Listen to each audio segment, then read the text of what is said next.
अस्सलाम वालेकुम। डॉक्टर ख़ान एक बार फिर अपने एक नई टिप के साथ आपके सामने हाजिर है और आज हम बात करेंगे नाखून काटने के बारे में, ये नाखून तराशने के बारे में।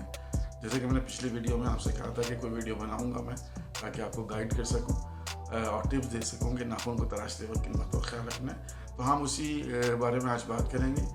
अच्छा तो हो जाए कि बगैर हम टिप्स की तरफ चलते हैं, लेकिन इससे पहले ये तो याद है ना आपको कि मेरा चैनल सब्सक्राइब करना है और आपने जो है शेयर करनी है वीडियो ज़्यादा से ज़्यादा और बेल आइकन प्रेस करना नहीं भूलिएगा। अच्छा चलिए जल्दी से हम बताते हैं कि किन बातों का ख्याल रखना है नाखून तराशते वक्त। नाखून हर आदमी को तराशना पड़ता है और तराशने के लिए क्या कहते हैं, कुछ बातों का ख्याल रखिए। वैसे तो आपको आता ही होगा, लेकिन जस्ट कुछ मैं बातें बताना चाहता हूँ ख़ास किस्म की। अच्छा सारे लोग जो तराशते हैं खातून, उन सबको नाखून तराशे, माफ़ कीजिएगा, उन सबको जो है ये ख्याल रखने इन बातों का। लेकिन ख़ास तौर पे जो डायबिटिक पेशेंट हैं, शुगर के मरीज़ हैं, ज़ियाबतीस के मरीज़ हैं, उनको अपने पाँव का बहुत ख्याल रखना है। जैसे मैंने पिछली वीडियो में बताया था, आपने यकीनन देखी होगी और पसंद भी की होगी कि आपने अपने पाँव का ख्याल कैसे रखना है। तो मैं आज उसी सिलसिले में ये दूसरी वीडियो बना रहा हूँ और उन सारे लोग आप ज़रूर देखें, उसको शेयर भी करें। तो ज़ियाबतीस के मरीज़ों के लिए नाखून काटना बहुत ही मतलब समझना ज़रूरी है और किन बातों का ख्याल रखना है ताकि उनका इन्फेक्शन वगैरह ना हो और किसी भी किस्म की पेचीदगी से वो अपने आप को बचा सके। तो सबसे पहले तो आपने ये करना है कि अपने पाँव को धो लें अच्छे तरीके से, उसको खुश्क कर लें। उसके दरमियानी जो उंगलियों के दरमियान की जगह है उनको भी खुश्क कर लीजिए आप। खुश्क करने के बाद आपने क्या करना है कि आपने जो है वो अपने हाथ भी धोने हैं। उसके बाद हाथ धोने के बाद अगर ग्लव्स अवेलेबल हैं, उन ग्लव्स को यानी कि दस्तानों को आप पहन लीजिए। और दस्तानों को पहनने के बाद आप जो है वो यूँ समझ लीजिए कि दस्ताने जो है वो बहुत सस्ते भी मिलते हैं, डिस्पोजेबल। लेकिन अगर दस्ताने नहीं है तो कोई बात नहीं, अच्छे तरीके से हाथ धो के भी आप ये काम कर सकते हैं। अच्छा पाँव जो है वो बेहतर है कि पाँव के नाखून जो हैं वो भी धुले हुए हों अच्छे तरीके से, क्योंकि वो अगर आप अच्छे तरीके से धो लेते हैं तो वो थोड़ा सॉफ्ट हो जाते हैं।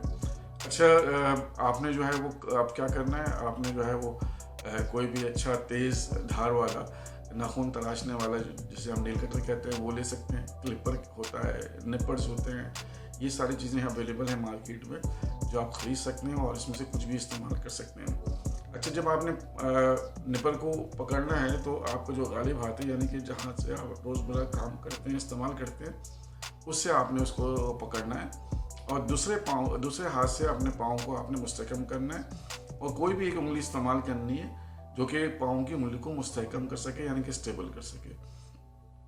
इसके बाद आपने जो है वो ये बात का ख्याल रखना है कि छोटी उंगली से आपने पाँव के नाखून काटने शुरू करने, फिर दरमियानी उंगलियां काटनी और फिर बड़े वाले नाखून पे जाना है, यानी कि अंगूठे पे। अच्छा क्लिपर जब आप इस्तेमाल कर रहे हैं तो क्लिपर का जो काटने वाला हिस्सा होता है वो आपने जो है जो नाखून के ऊपर की जो ये जगह होती है जो कि खाली होती है, वो नाखून बड़ा हुआ होता है, तो दरमियान से इस नाखून को आपने पहले काटना है और फिर उसके बाद किनारों पे जाना है। किनारों पे काटते वक्त इस बात का ख्याल रखें कि किनारे कटें, सिर्फ जिल्द ना कटे। और ये जो नाखून का आपने दरमियान से काटना है तो इतना काटना है अपने नाखून के इसके नीचे बिस्तर होता है नाखून का, यानी कि नील बेड कहते हैं हम उसे, वो ना कट जाएगा कहते हैं। तो ये 2-3 बातों का आपने ख़ास ख्याल रखना है। अगर ये कट जाएंगे तो प्रॉब्लम होगी। अच्छा बड़ा कोई बहुत बढ़ गया नाखून और थोड़ा सख्त है तो छोटे छोटे जो है टुकड़े उसकी काटें। उसके बाद क्या कहते हैं उसकी सफाई बाद में कीजिए। इसको एक साथ काटने की कोशिश नहीं कीजिए, यानी कि पूरा क्लिपर से लगा के नाखून को एक साथ काटने की कोशिश ना कीजिए। पहले बीच में से थोड़ा टुकड़ा काटिए, फिर साइड से, फिर और अगर बहुत बड़ा नाखून है तो बीच में से इसको ऐसे ब्रेक कर लीजिए अपने क्लिपर से और उसके बाद वो खुद ब खुद टूट जाता है या आप उसको काट सकते हैं आसानी के साथ।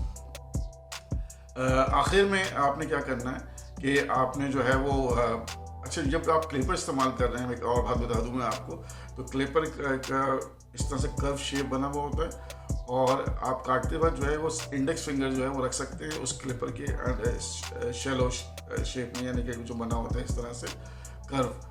तो उससे क्या फ़ायदा होता है कि नाखून उड़ के इधर उधर नहीं जाता, वो उसी में रहता है। उसके बाद आप उसको जो है वो टिश्यू पेपर पे या डस्टबिन जहाँ आप चाहें उसको ट्रांसफ़र कर सकते हैं आसानी से। अच्छा नाखून आपके कट गए, नाखून कटने के बाद आपने क्या करना है कि इसकी फाइलिंग करना है, वो बहुत ज़रूरी है, क्योंकि कोई किनारा नाखून का छोटा मोटा रह गया तो वो किसी चादर में, कंबल में, किसी जैकेट में, किसी कपड़े में कहीं और भी अटक सकता है, टूट सकता है और इन्फेक्शन कर सकता है। तो उसको फाइल करना बहुत ज़रूरी है। फाइलिंग का मतलब है जैसे हम रेती लगाना जिसे कहते हैं, रंदा लगाना कहते हैं कारपेंटर की ज़बान में, तो वो छोटे छोटे फाइलर आते हैं मैनुअली, आप उसको यूज़ कर सकते हैं। लेकिन एक ख़ास बात का ख्याल रखना है आपने कि जब आप फाइलिंग कर रहे हैं तो एक स्ट्रोक में ऐसे करना है, फिर उठा लेना है, फिर ऐसे करना है, फिर उठा लेना है, यानी कि एक तरफ स्ट्रोक लगाना है, आगे पीछे इस तरह से जो है वो उसको नहीं रगड़ना है नाखून को, वरना उससे नुकसान होगा और जल्द को भी नुकसान पहुंच सकता है। तो बस यही छोटी छोटी बातों का ख्याल रखें और अपने पाँव का भी ख्याल रखें और अपनी शुगर भी जो है कंट्रोल करें ताकि आपको कोई पेचीदगी ना हो। उम्मीद है आपको मेरा व्लॉग पसंद आया होगा, तो फिर देर किस बात की, भेज दें सबको और शेयर करें। अपना ख्याल रखें, हंसते मुस्कुराते रहें, रहने के बाद टेक केयर।